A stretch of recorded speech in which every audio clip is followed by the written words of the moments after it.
¿Qué tal, querida audiencia de Entre Palabras? Realmente es un placer y un gran gusto poder hacer este programa tocando temas siempre muy característicos que conmueven a la opinión pública. Soy Juan Carlos Quiñones y me estoy comunicando desde los estudios de Radio Antares. Ya los teléfonos de la redacción van a comenzar a aparecer en la pantalla para que se puedan comunicar con nosotros y también nuestro WhatsApp y nuestro Instagram. Así que los invito a que dejen sus comentarios y sus opiniones sobre los temas que les interesa y sobre este tema tan particular que vamos a tocar en este programa. Voy a hacer la presentación a invitados realmente que aprecio muchísimo, que quiero muchísimo, pero además que son verdaderos exponentes del periodismo, la literatura y la política en Paraguay.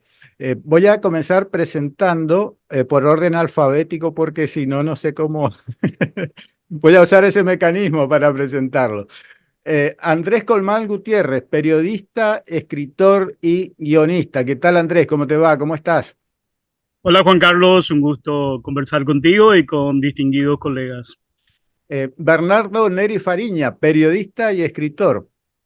¿Qué tal, Neri? Hola Juan Carlos, feliz de estar contigo una vez más después de casi creo 25 años Sí. y también con Andrés y con Jorge. Perfecto. Y con Jorge Zárate, periodista del diario La Nación de Paraguay y de la página del Aguará. ¿Qué tal, Jorge? ¿Cómo te va? ¿Cómo estás? Bien, Juan Carlos, querido, un gusto estar con vos y con los queridos Andrés y Bernardo. Bueno, les reitero otra vez el agradecimiento por aceptar la invitación de poder participar en este programa. Y el tema que nos convoca ahora es qué hace. Antes que nada, mi presentación fue muy escueta y es solamente para que aparezca en el Zócalo cuando aparece su nombre durante la entrevista, ¿verdad? Porque la trayectoria de ustedes no me entraría en en todo el lugar que tengo escrito. Entonces, solamente es con ese concepto. El tema que nos convoca hoy es que hace unos días falleció Martín Almada, el hombre que visibilizó la Operación Cóndor y que inmediatamente ocurrió, me enteré a través justamente de la página de la Guara. No, no era a través de la página de la Guara, a través de otra publicación de Jorge Zárate, que después lo vamos a comentar. Voy a hacer una breve introducción de Martín Almada. Falleció a los 87 años, fue educador y abogado y uno de los más destacados luchadores por los derechos humanos en el mundo. Almada también fue docente de la Facultad de Agronomía y Veterinaria de la Universidad Nacional de Asunción y en la Universidad Argentina de La Plata. Es autor de libros y artículos y poemas, y algunos con sus nombres y otros con los seudónimos de M. Zúñiga y José de Antequera. Bueno, hice una breve introducción para poder hablar justamente de un hombre que ha sufrido los embates o la vida en la dictadura estronista. Quería comienzo con esta pregunta con Jorge, ¿no? Que justamente extraje algunos párrafos de esta introducción de tu artículo. Y eh, ¿qué, qué legado pensás que deja Martín Almada en esta época, Jorge? Y para mí lo fundamental en un espacio de tiempo en el que está queriendo prender cierto negacionismo, el hecho de mantener presente el horror que significaron las dictaduras militares en el cono sur del continente. eh, Recordar esa metáfora que él usaba, que es que en América Latina era como que si nos hubiesen tirado una bomba atómica, Ujú. porque él calculaba en unas 100.000 personas más o menos las víctimas del terrorismo de Estado en el continente. Entonces, bueno, me parece que ese elemento y su lucha inclaudicable lo hacen merecedor de nuestro recuerdo permanente. Ujú. Neri, vos fuiste, digamos, uno de los grandes seguidores de la etapa estronista, primero porque la viviste mejor que ninguno de los que estamos acá, y después porque escribiste también mucho sobre Strones. ¿Cómo viste este legado o este tema de Martín Almada desde que en el 92 hace público lo que él siempre estaba denunciando, y después cómo lo fuiste viviendo, Neri? Martín Amaya fue una leyenda durante el estronismo, desde aquella persecución que comenzó en su contra en 1974 a raíz de su tesis doctoral en la Universidad de La Plata. Se llamaba Educación, Paraguay, Educación, este libro. Esta es la segunda edición del libro, publicado ya en 1989 tras la caída de la dictadura, Ujú. publicada por Intercontinental, pero la versión original de su tesis en forma de libro se publicó en 1974, donde él proponía una educación más independiente de las presiones de los poderes que existían en aquel tiempo. Y eso le costó carísimo. El hecho de Ujú. buscar lo que llamaríamos una educación libre, eh, ya que se sabía que en aquel tiempo la educación estaba sometida al poder y la educación era funcional al poder. Claro. No había maestra, no había directora, no había profesor que pudiera trabajar libremente si no estaba no solamente afiliado al Partido Colorado, sino era estronista. Claro. Ya no solamente bastaba ser colorados, había que ser estronista. Era una época muy dura. Los años 70 fueron la época quizás más dura del estronismo, porque se asienta el estronismo como fuerza ya casi sin competencia alguna, ni dentro del partido, ni fuera del partido, y sobre todo Ujú.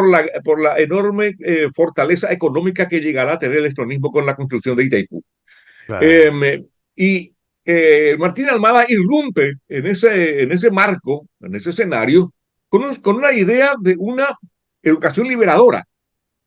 Y eso fue un Ujú. gran pecado. ¿Se Claro. imaginan ustedes que algo que hoy nos pareciera tan inocente como proclamar una educación liberadora de toda una educación libre de toda presión de poder alguno, Ujú.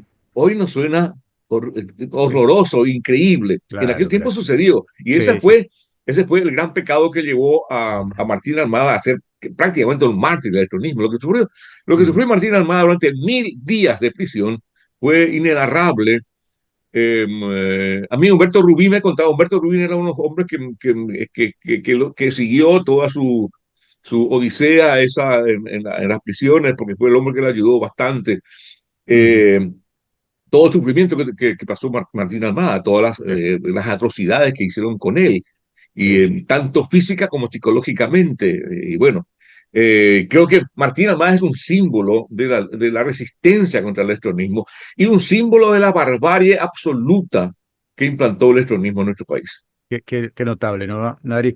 Después vamos a volver otra vez sobre ese tema y quiero escuchar la opinión de Andrés Colmán, que cuando me pasaba tu contacto, Miguel Benítez me decía, es un apasionado de la vida de Martín Almada. ¿Qué legado pensás que deja Martín Almada, Andrés? Sí, como dice Bernardo, para nosotros Martín ya era una leyenda en los años 70, en los años 80, que es un poco la época de mi formación política, periodística, cultural. Yo soy un poco menor que Bernardo y creo que un poco mayor que Jorge.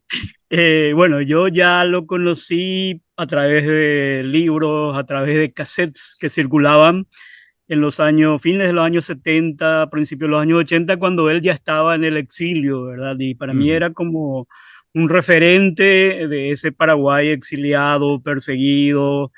Y bueno, empecé a leer su libro, el libro que menciona Bernardo, de luego Paraguay, la cárcel olvidada, que es el libro donde él narra toda la persecución que sufrió.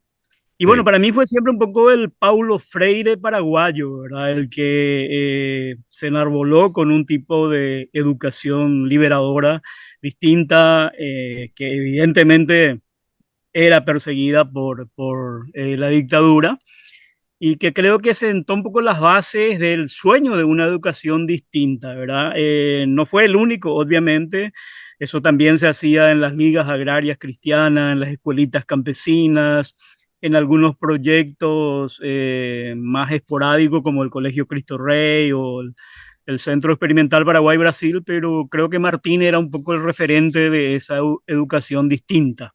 Ujú. Y Y bueno, yo cuando cae la dictadura justamente me empeño en rescatar a muchos referentes y una de las primeras cosas que hago es llamarle a Martín, que vivía en Francia, y hacerle una entrevista para el diario, porque obviamente durante la dictadura eso no era posible. Bueno, y él siempre recordó eso, ¿verdad? Que fui el primer periodista que lo entrevistó para un medio grande, todavía estando en el exilio. Y sí, cuando viene al Paraguay, viene a visitarnos al diario y bueno, me reconoce eso. Y a claro, partir de claro. ahí una amistad con todo el trabajo que hizo. Ujú. Eh, Él no estaba a salvo de la controversia, como toda gran figura. Hay gente que le cuestiona muchas cosas. Una de ellas es un poco el tema de la polémica de quién realmente descubrió los archivos del terror, ¿verdad? Y bueno, ahí hay una...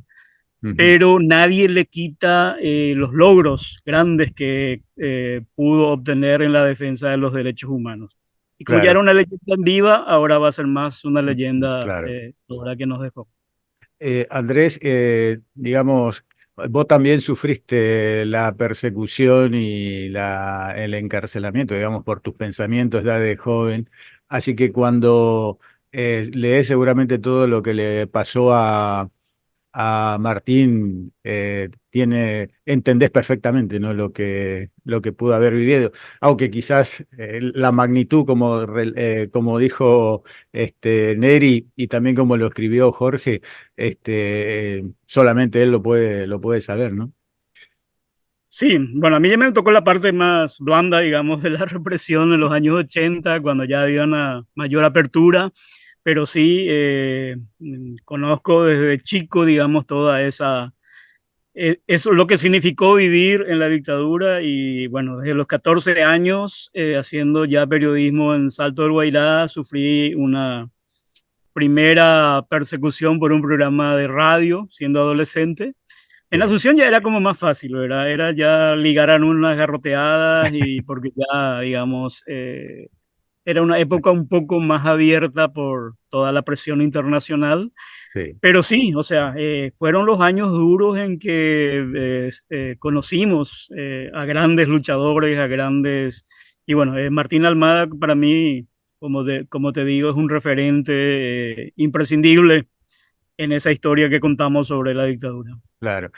Jorge, vos cuando escribís ahí el artículo sobre el fallecimiento de Martín, haces referencia a que él era docente y había creado un instituto educativo junto con su esposa, y a raíz del tipo de enseñanza que tenía justamente es convocado por el Ministerio de Educación de la época, y lo invita a que deje eso, ¿no? Y tiene que salir del país, y ahí comienza todo su periplo a sufrir, ¿no? Y qué curioso, Jorge, ¿no? Porque lo reconocen en Buenos Aires, ¿no? Y ni bien vuelve a Paraguay, lo meten preso. Sí, no, terrible es la situación. La anécdota tiene ribetes tragicómicos porque Ujú. él, cuando es convocado por enseñar Freire, o sea, Freire es una mala palabra para todas las dictaduras de derecha del Cono Sur, ¿no es cierto? Un educador que promovía una educación que liberara a nuestros pueblos, ¿no es cierto? Sí, era una mala palabra. Cuando él es convocado por el ministro de Educación de Stroessner de esa época, penosamente no recuerdo el nombre, eh, a Martín dice que él se prepara como para recibir un ascenso. Él pensaba Sí. que lo iban a nombrar supervisor y se compró zapatos nuevos, camisa y que se fue contento A la a entrevista, a a la la reunión. entrevista y bueno, y ahí prácticamente recibió tal represión y un tono tan tremendo de amenaza claro, que se puso a buscar dónde podía conseguir una beca.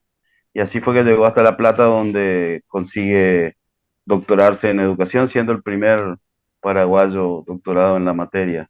claro, claro. Eh, lo curioso del caso es que él, bueno, consigue su doctorado en agosto del año 77 Ujú. y cuando concluye viene casi inmediatamente al país y apenas días después de su arribo ya es encarcelado y brutalmente torturado. Claro, claro. Eh, Eh, es muy, muy terrible, ¿no es cierto?, lo que a partir de allí sucede. Es decir, es un hombre que va perdiendo absolutamente todo, ¿verdad? Jorge, Este, si podés contarnos también esta cuestión que está en tu blog, ahí que contás en tu publicación, ¿no? ¿Qué pasó? ¿Cómo hacían? No, que lo torturaban, le enviaban la comunicación a la mujer. Toda esa historia triste, ¿no? Contanos, compartí con la audiencia esa sí, no, parte. es brutal. Él recibe tortura y le hacían oír a su esposa, Celestina, el audio o el presunto audio, no hay claridad sobre eso, de, de él en tortura, de los gritos. Y inclusive él llega a narrar en una ocasión que el propio torturador le dice, bueno, mire, yo no lo quiero torturar más, así que vamos a hacer una cosa, le dice, yo le voy a hacer el gesto que le pongo las picanas y usted grite. Y Ah, decía Martín, fíjate vos qué terrible esto. Y decía Martín, y yo estaba tan cansado que no podía más gritar. claro. Y, y para tener una idea de que en esos escenarios de crueldad a veces también había ciertas misericordias, ¿verdad? Exacto. Eh, em, ¿Qué decirte? Lo terrible a partir de ahí también tiene que ver con cómo él va guardando en la memoria los personajes que le torturaban. Él destacaba esta situación, que el Paraguay tenía la peculiaridad de que los torturadores lo hacían a cara descubierta. Entonces Ujú. era posible, les fue posible después en el tiempo identificarlos uno por uno. Claro, claro. Y además, Jorge, que iban registrando todo, ¿verdad? Y se guardaba, es decir, no, no, las pruebas estaban todo, después se Y que comprobó yo hasta. creo que eso sí, eso fue un sistema, ojo, todo el sistema de represión de América del Sur fue copiado del que eh, instrumentó Francia en las colonias africanas. Y eso tiene un registro, ¿verdad? Todos los sistemas de represión se registraron. De hecho, yo creo que en Argentina los hicieron desaparecer, los quemaron, los Claro, sí, sí, escondieron, claro. nunca se pudieron encontrar. Pero yo creo que debe haber, hubo seguramente una forma metódica. ¿Cómo vos haces Mm, eh, los traslados, la claro, inteligencia, el sí, reconocimiento, todos esos informes que figuran? Por eso el archivo del terror es tan importante claro, a nivel mundial, porque es una prueba contundente de, del terrorismo de Estado, ¿no es cierto? claro, claro, De la articulación estudiada, premeditada de la violación de los derechos humanos de las personas. claro, claro. Y la colaboración no solo en los países latinoamericanos, sino también ahí ves la incidencia de los Estados Unidos, algo que Exacto, señaló siempre Martín, sí, inclusive en la formación de los torturadores, ¿no? El claro. caso de la llamada técnica en el Paraguay es para mí una de las cosas Sí. más Más crueles que, comprometedoras claro, que pesen sobre los Estados Unidos. sí. Esto al punto de que el año pasado fue reconocido por el actual embajador estadounidense en Paraguay, Mark Osfield, Ujú. dijo, hemos cometido errores, fue leve, digamos, su admisión, pero dijo que durante la dictadura de Stroessner habían fallado en relación a los derechos humanos. Ujú. Yo quiero agregar ahí en esa parte que en toda esa situación, en una de las, Cuarta Martín, en una de las torturas, le llevan una ropa ensangrentada a la esposa y ella muere de un infarto pensando que efectivamente había fallecido Martín. Y después la versión oficial era de que la esposa se había suicidado. Entonces, digamos, ¿hasta dónde llegaba, digamos, la tortura psicológica también, además de la física, ¿no? Sí. Totalmente. Neri, vos escribiste mucho sobre Stroessner, tu libro Alfredo Stroessner, el último dictador. Todo este aparato, digamos, de persecución, no solamente iba en contra de la gente que pensaba distinto al régimen, sino que también después se apropiaban de todos los bienes personales. Es decir, no, era todo un plan, digamos, que no solamente ideológico, sino también de una ambición desmedida. Todas las dictaduras, primero, las dictaduras instalan un enemigo, que es lo que aúna alrededor de esa dictadura a un montón de gente. Después crea complicidades. La dictadura crea complicidades a través de la corrupción. Y después instala una represión que es desmedida, que va mucho más allá de lo que podríamos decir figurativamente o entre comillas necesaria. Ujú, La arquitectura de la represión la crea un hombre que tenía una inteligencia extraordinaria, era lo que se llamaría un déspota ilustrado, Edgar Ehrenfranz, ministro ujú, del Interior desde 1956 hasta 1966, que fue el que estructuró todo el sistema represivo, incluyendo la etapa aquella de las invasiones guerrilleras de 1959 de la columna 14 de mayo, que eran los liberales, y la columna del Pulna, que eran los comunistas, que recibió una represión atroz. Ahí se inauguró justamente con el general Colmán, Patricio Colmán, aquella técnica, aquella táctica de lanzar los prisioneros de los aviones, ujú. que fue un invento paraguayo, que después Ajá. copiaron los argentinos. Eso inventó ya en los años 60 con las guerrillas. Ujú, Después todas las dictaduras van por todo. Comienza ujú, como una ameba, va agrandándose poco a poco y probando el terreno, y cuando encuentra un terreno blando va creciendo. Y eso fue lo que pasó con Stroessner. Stroessner comenzó desintegrando todo el sistema del Partido Colorado, que estaba en aquel momento que asumió Stroessner muy dividido, era un partido muy atomizado. sí. Después, purgando las Fuerzas Armadas de todos aquellos elementos que no le fueran absolutamente eh, leales a él, no a las Fuerzas Armadas, sino a él, y después manejando todos los recursos económicos del país.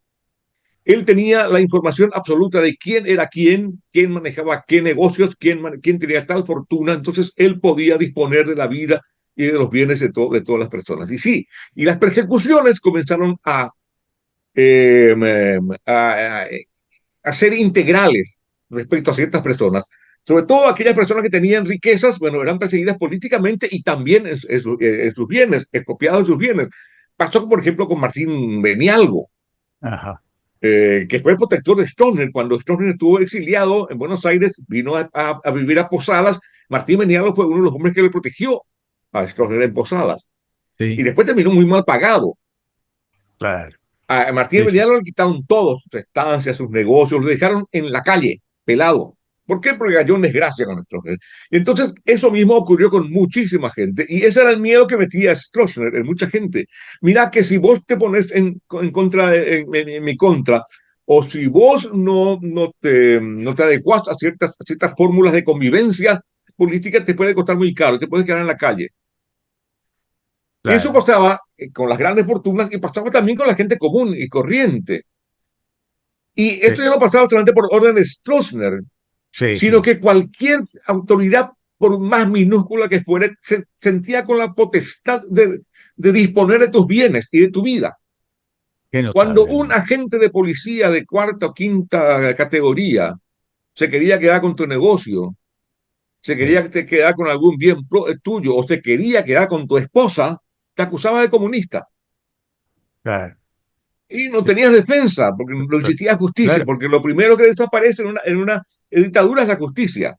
O se la coopta, el dictador coopta la justicia y maneja la justicia como lo que hoy llamamos el lawfare, es la utilización de la justicia sí, como garrote político, o directamente no existe justicia. Entonces, exacto. ahí Stroessner aplicaba su ley absolutamente, y su ley involucraba lo político, lo económico y lo personal, lo empresarial, lo académico, todo, absolutamente todo. Y entonces, ponerse en contra de la dictadura era prácticamente exponerse a quedarse sin nada.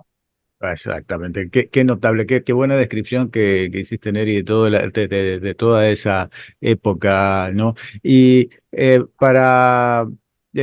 Andrés, vos escribiste Las orgías del general, que habla, es una crónica sobre las niñas víctimas sexuales de la dictadura estronista, así que también, digamos, investigaste mucho sobre todo lo que es, conoces bien, digamos, todo el tema de esa etapa muy triste del Paraguay. Lo que te quería comentar es, cuando yo estaba en Revista Cartelera, en el semanario La Opinión, que también estuvimos ahí con Neri, un fotógrafo me dijo que cuando después del golpe, ellos fueron para sacar fotos a los edificios, a la policía, todo, y no se animaban a apuntar las cámaras a la fachada de la comisaría, a la fachada de los ministerios, porque eso no se podía hacer antes, ¿no? Entonces, y cuando Martín Almada, en 1992, eh, eh, vive esa experiencia, ¿no? De que encuentran donde estaban apilados todos los documentos del famoso archivo del terror. Él dice que tenía miedo que venga la policía y se lleve todo y desaparezca todo. ¿Cómo nos explicás brevemente todo eso, Andrés? Y bueno, primero quería decir un poquito que algunas de las cosas que está describiendo Bernardo sobre la cooptación de la justicia me parece que no están del pasado, que hay muchas cosas que siguen ocurriendo y son, me parecía que estaba escuchando una descripción del presente. Pero sí, bueno, hace poco justamente publicamos un libro que presentó Bernardo, Tiranosaurio, donde reuní un poco mis artículos de los 35 años y más del estronismo. Y antes estaba La Orquídea del General, que es justamente una investigación sobre cómo las niñas menores de edad eran prácticamente secuestradas, tenidas en captura como un harem para el Mm, dictador y sus amigos, ¿verdad? Algo que muchos creían que era algo, una propaganda de la oposición, sin embargo, reuniendo datos se muestra que es ¿Qué, una qué ocurrió? patética realidad, sí. Mm, Y era un poco eso, ¿verdad? Nosotros como periodistas, a mí me tocó desde el 79, en última hora, a los 18 años, prácticamente 10 años de dictadura todavía desarrollar prensa, igual que Neri, que estaba mucho antes y estaba sobre todo en esa época en el diario Hoy. Había cosas que podíamos publicar y cosas que no, ¿verdad? O sea, había censura, autocensura, pero estábamos constantemente abriendo brechas en el muro, probando qué se podía y bueno, de repente venía un ramalazo. mm, Yo estaba en el 79 cuando por 30 días cierran última hora y la tribuna porque al dictador no le gustaba un título en la portada. O en el 83 veía cómo venían dos personas de civil de traje oscuro a llevarlo primero al secretario de redacción Félix Humberto Paiva y mm, luego a Fernando Casenave, presos porque justamente el título del día anterior, Pilar se está muriendo, no le gustó al dictador, ¿verdad? O sea, y era una claro, orden superior, sí. eh, no había orden judicial, no había nada, simplemente venían y me acompaña, por favor, y se lo llevaban, ¿verdad? Bueno, esa era la realidad con la que convivimos, ¿verdad? Y sí, como te contaba, yo hubiera querido hacerle antes una entrevista a Martín Almada, pero los editores decían, ni lo sueñes, Ajá, ese es un claro, tema tabú. Entonces apenas cayó, creo que al tercer día yo lo llamé por teléfono, conseguí su teléfono en París, lo llamé y le hice la entrevista después claro. de la caída de Stroessner, ¿verdad? Así que, Entonces era un poco esa realidad, ¿verdad? Pero aún así, con la clausura de ABC, con el cierre de Radio Ñandutí, última hora se quedó un poco en la punta de poder publicar cosas. sí, Y bueno, Bernardo, porque el diario era del yerno de Stroessner, también podían darse el lujo de publicar muchas cosas sí, amparados en esa situación muy sí, sí. especial, ¿verdad? Toda Así que, una trama que ocupaba todos los sectores. Donde te movías te podías encontrar, ¿verdad? Con los famosos totalmente, piragüe que le decían, ¿no? así Bueno, mismo. existen todavía. Bueno, les agradezco muchísimo, Andrés, Neri y Jorge, por su tiempo de poder charlar brevemente sobre Martín Almada, este referente que nos deja muchas cosas, como dijo Jorge en su publicación, ¿no? Que América Latina está en deuda con todo el trabajo que él hizo porque visualizó toda esta temática, se animó, tuvo el coraje y lo enfrentó y después permitió que se descubrieran los archivos del terror y un montón de otras atrocidades que son de público conocimiento, ¿no? Pero que conviene en algún momento refrescarlo para las nuevas generaciones y para saber dónde uno está parado, ¿no? Bueno, les agradezco muchísimo por su tiempo y bueno, seguiremos en contacto en cualquier otro momento. Bueno, muchas Gracias. gracias, Juan Carlos. Fue un gusto reencontrarme contigo ahora y también un gusto estar con Andrés y con Jorge, a quien agradezco sus envíos constantes de sus materiales en EA. Espero que Ah, siga enviándomelos. Gracias. Y bueno, hasta la próxima, cuando gusten. ujú. Nos vemos, un gusto. Listo, gracias, Andrés. Igualmente, Eh, muchas gracias. Gracias, Bernardo, Andrés, Juan. Bueno, Seguimos. listo. Hasta cualquier momento, muchachos. Cuídense muchísimo. Igualmente. Cuidado.